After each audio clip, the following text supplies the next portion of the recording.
Senator Roberts. Thank you, Madam President. Having spent my entire life in competitive sport, maybe I am naive, but I truly believe, respect, and honor the long-standing global tradition of fair competition. Let the best prevail. Work hard, be disciplined, strong-minded, push yourself to the max, respect the result of a fair, equitable, impartially judged competition.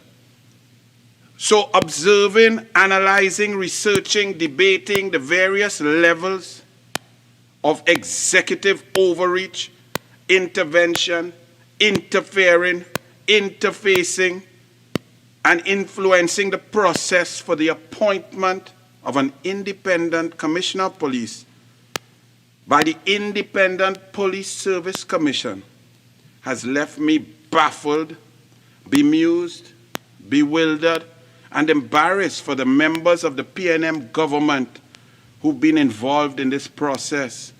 Shame on them all. The PNM seeks to control.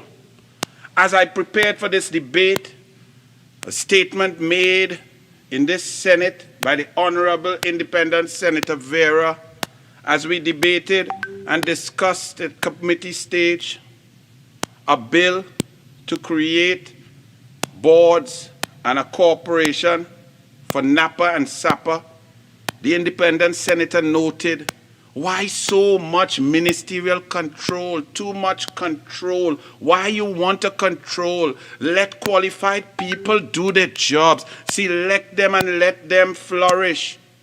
Those words just kept hitting me as I went through and analyzed this process. Control, control, control.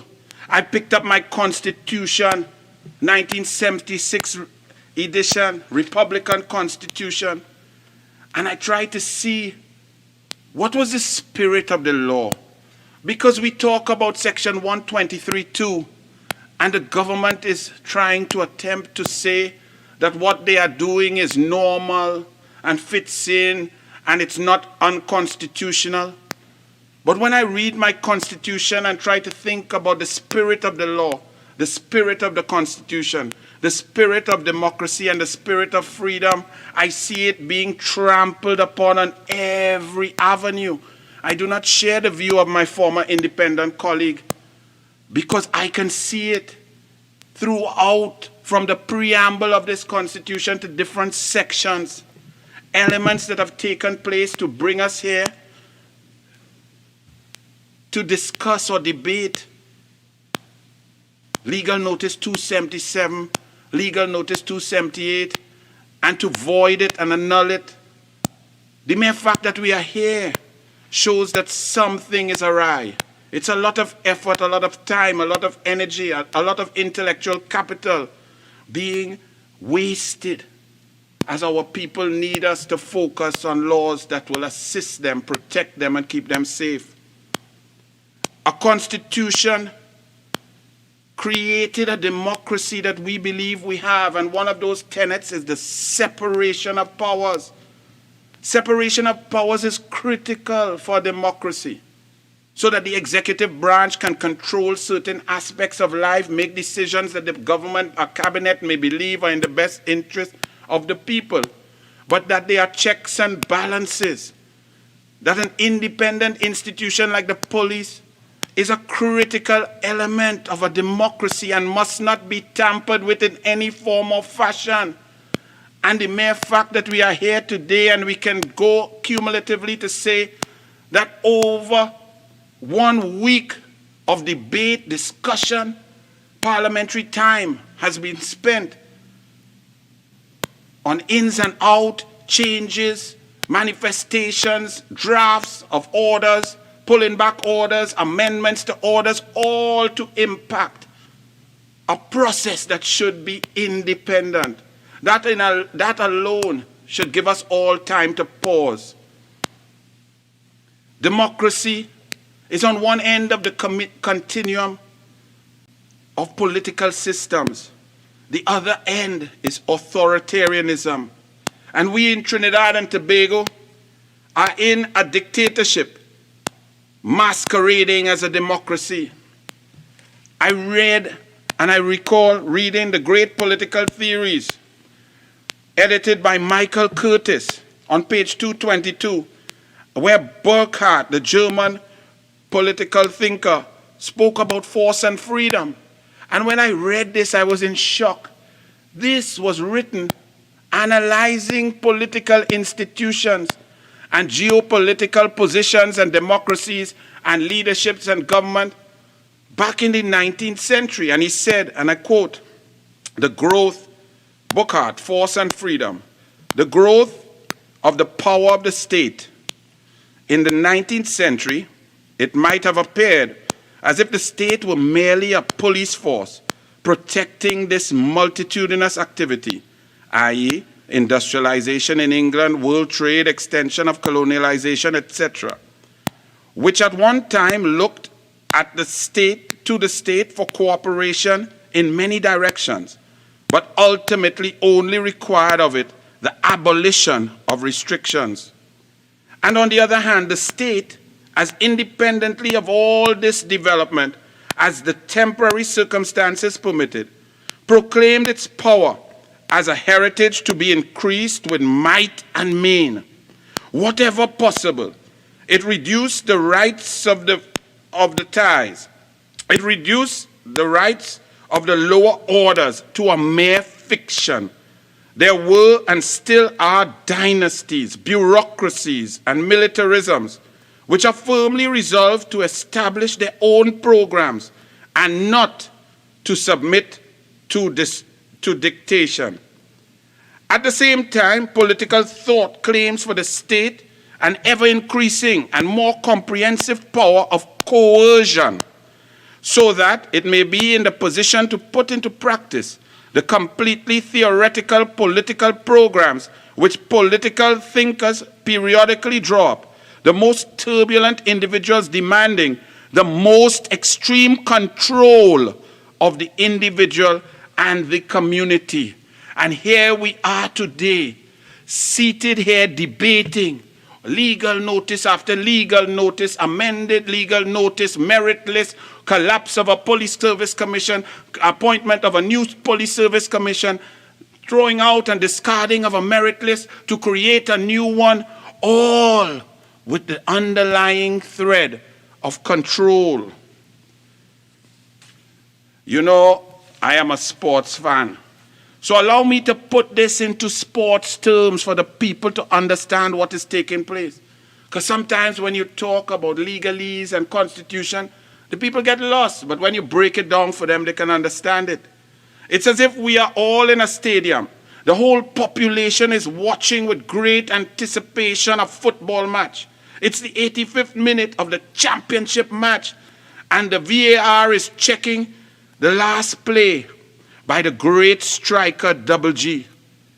Did he handle the ball deliberately, or did the ball play his hand? The VAR checks the result, and they said it was not deliberate, so they leave this big striker Double G in the game based on merit of the review. The crowd is excited, and play is about to resume. All of a sudden, the gaffer, the manager, raises his hand, signaling to the referee to stick a small pin in the game, to pause. He calls for a substitution. Starboy Johnny is to come off the field. And in comes the main man that the gaffer has faith in. He has been substituted to all positions over the season. He played from goalie to striker to defender to forward to water boy to physio. He dances his way onto the field, comes in this superstar that has the confidence of the gaffer. And in the most unorthodox manner, right footing, then left footing, straight up to the referee. He's talking to the referee, and the entire crowd is watching and wondering, what could this conversation be? All of a sudden, the referee decides he is going to review that last play. He makes the signal for his VAR review, and he himself runs across to look at the video as the game, and this results in the changing of the rules as the game is going on.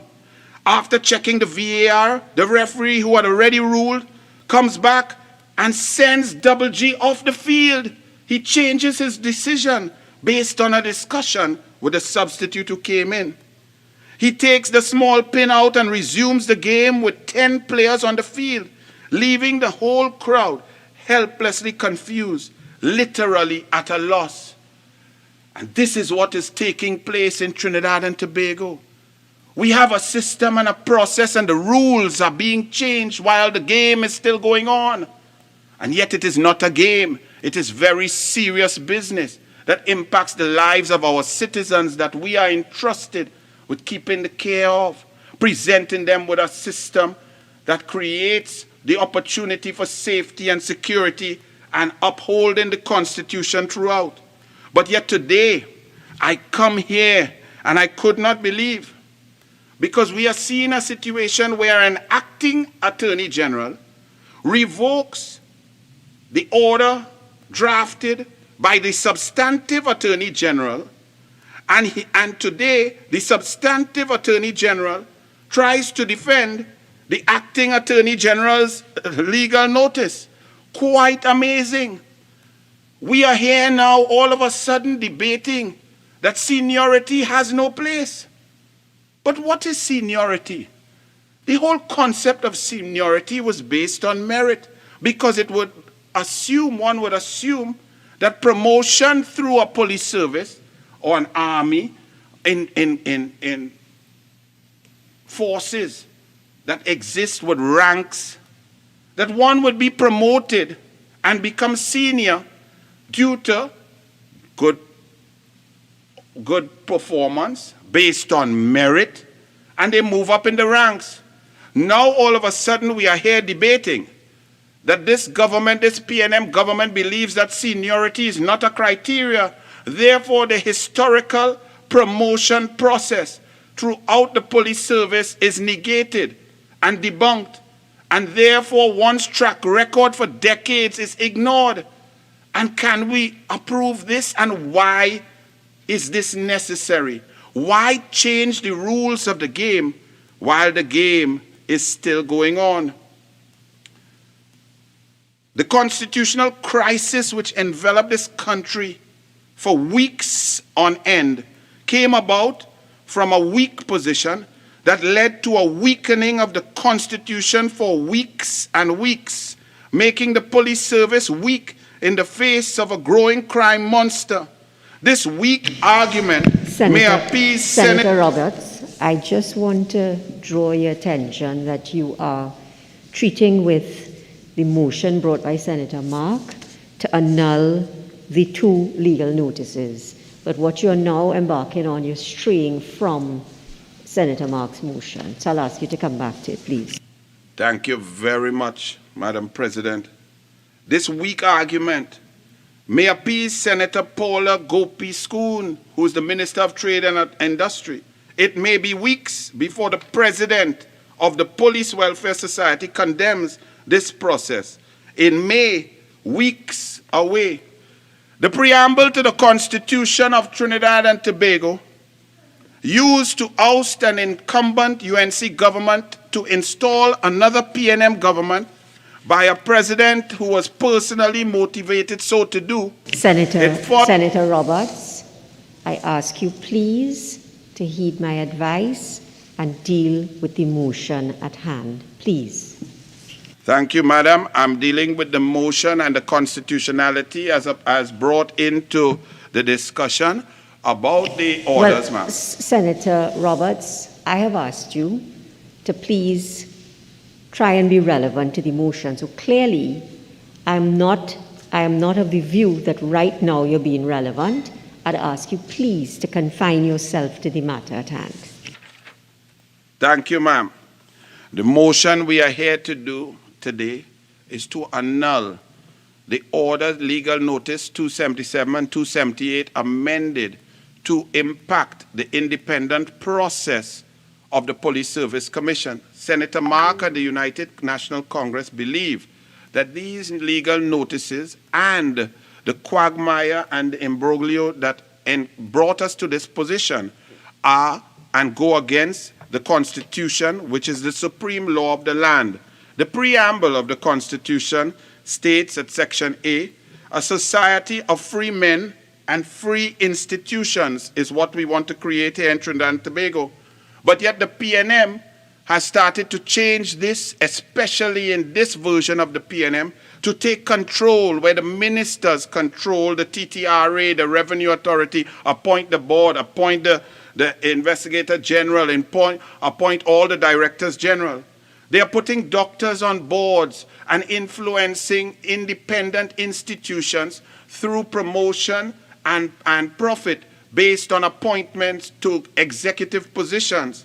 We saw in the economic zones that there was an interest of the power of the minister, whatever minister is in charge, to determine conditions for businesses. In the NAPA and SAPA corporate bodies, even Senator Vera had to talk about the control. Senator Roberts, please. You are embarking on debates that have been concluded, and you're also you're not linking anything that you're saying. You're speaking very generally, and you're not linking anything to the two notices that Senator Mark has sought to annul. The two notices that Senator Mark wants annulled, it is the position of the United National Congress that these are ultra vires, that these go against the Constitution, that they should be annulled and rejected because they infringe upon the rights of the people of Trinidad and Tobago through their incongruous nature to the Constitution. I have just shown by Section A of the Constitution and now by Section B of the preamble, which states there should be opportunity for advancement on the basis of merit, ability, and integrity. Merit and ability. We are seeing that in these two legal notices, one, merit of all citizens who were not in the institution of the police have been negated, and they will not be due for selection as contract workers. People on contract would not be considered for the substantive job nor to act. And that eliminates a lot of qualified citizens in the Republic of Trinidad and Tobago, which before these notices could have applied. Secondly, the amendment, legal notice 278, removes seniority. And seniority is in its essence a merit-based system, because coming through the ranks, one receives promotion because of performance, discipline, hard work, and ability. To remove seniority in legal notice 278 goes against Section B of the preamble of the Constitution. And this was used to thwart a merit list, simply because the member or the leader of the executive arm of the government, where we operate in a democracy, where there is separation of powers, lost confidence in our human being. Ability matters not to the PNM. Simply look at the PNM cabinet. Scholarships have been made, turned and transformed into bursaries. Scholarships are based on merit. Bursaries are based on subjective processes and decisions. Financial institutions in Trinidad and Tobago with long-standing track records lose tender after tender under this PNM government. Senator Roberts, you were on the right track and now you've gone off again. So I would ask you to get back on the track. Okay? Thank you, Madam. I'm showing that merit is part and forms part of the Constitution of Trinidad and Tobago, as it's in the preamble and throughout. And that this government, in its decisions, not only in legal notice 277 and amended 278, but in other decisions has shown that their track record is to remove merit and create a different system of political control throughout, through their policies, through their practices, through contractors who are subcontracted to build central blocks at the hospital in Port of Spain, and the contract has collapsed because of that, and it goes on and on. Merit is a very important part of Trinidad and Tobago, and merit should form a part of all of us who are here. I could remember in 1988, for example, I was playing national under-19 football, training, and they were selecting the team and cutting it down to 18. Some members of that team were Dwight York, Colvin Hutchinson, Kona Hislop, coming down the line. I was unable to make the final 18, so I decided to go back into swimming. I got into the pool and I trained and I made the national team for the Carifta Championships in Jamaica. I had beaten, by the date of selection on merit, a young man named Lawrence Albada. And so I was selected for the national team.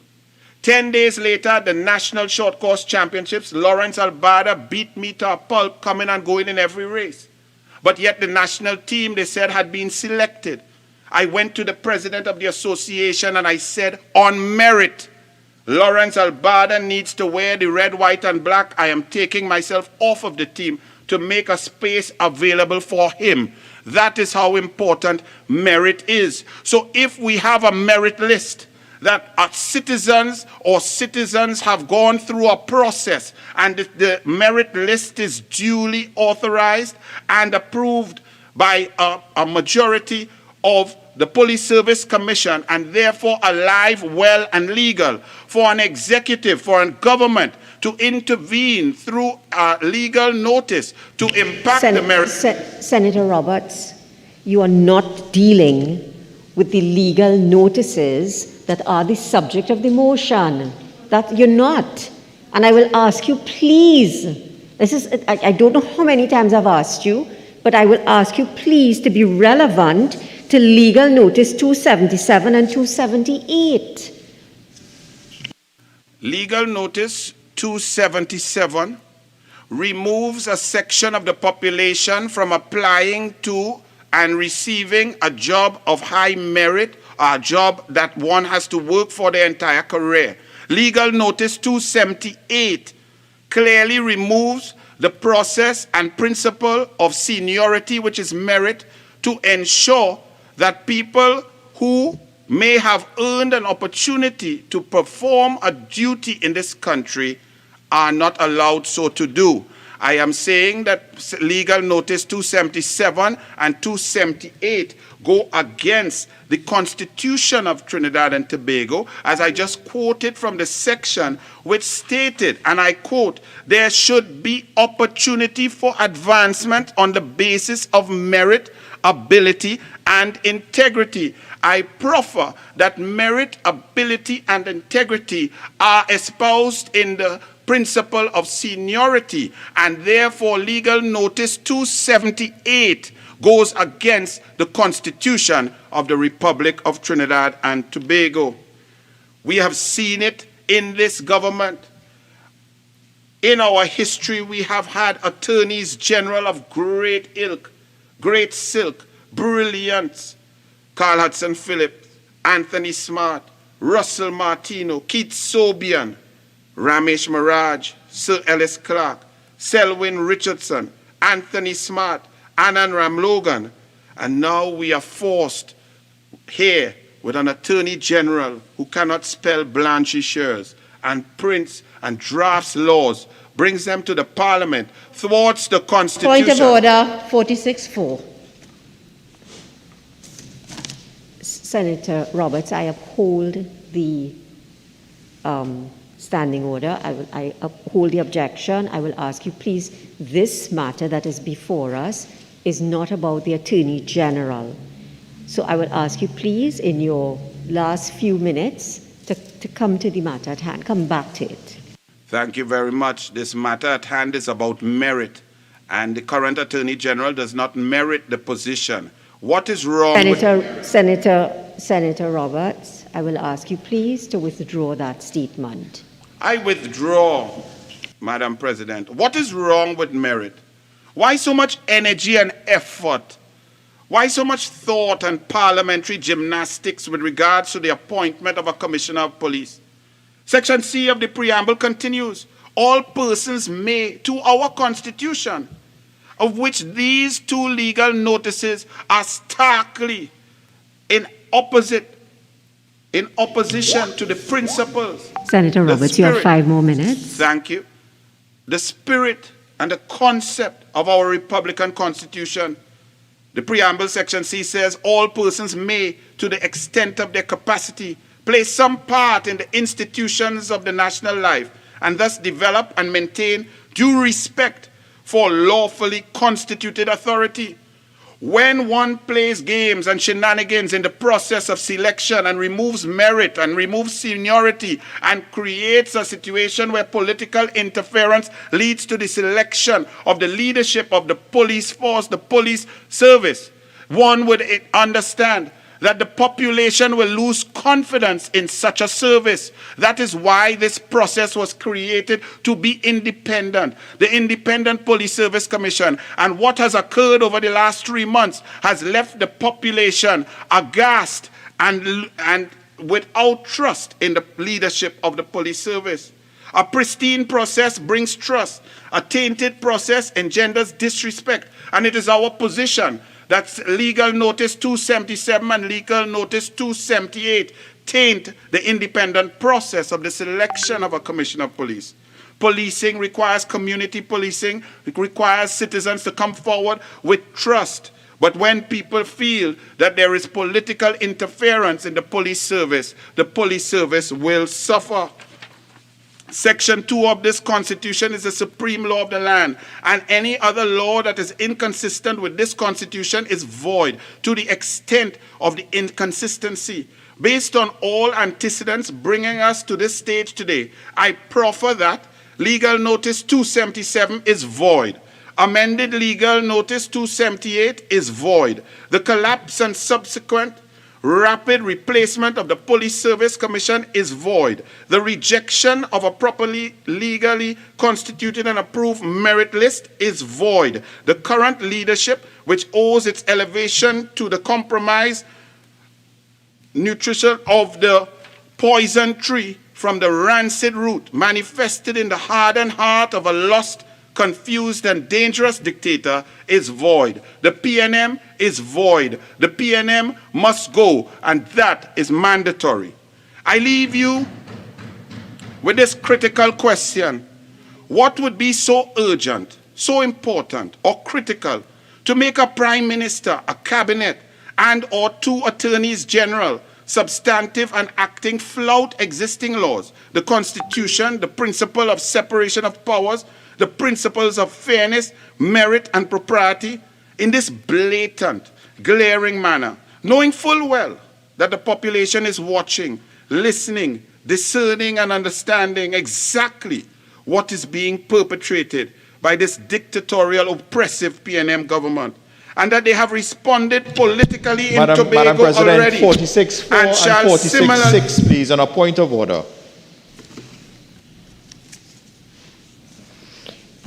Senator Roberts, once again, I uphold the objection. You have 2 more minutes. Thank you, Madam President. The people of Tobago have already spoken, and the people shall similarly respond in Trinidad when given the opportunity so to do.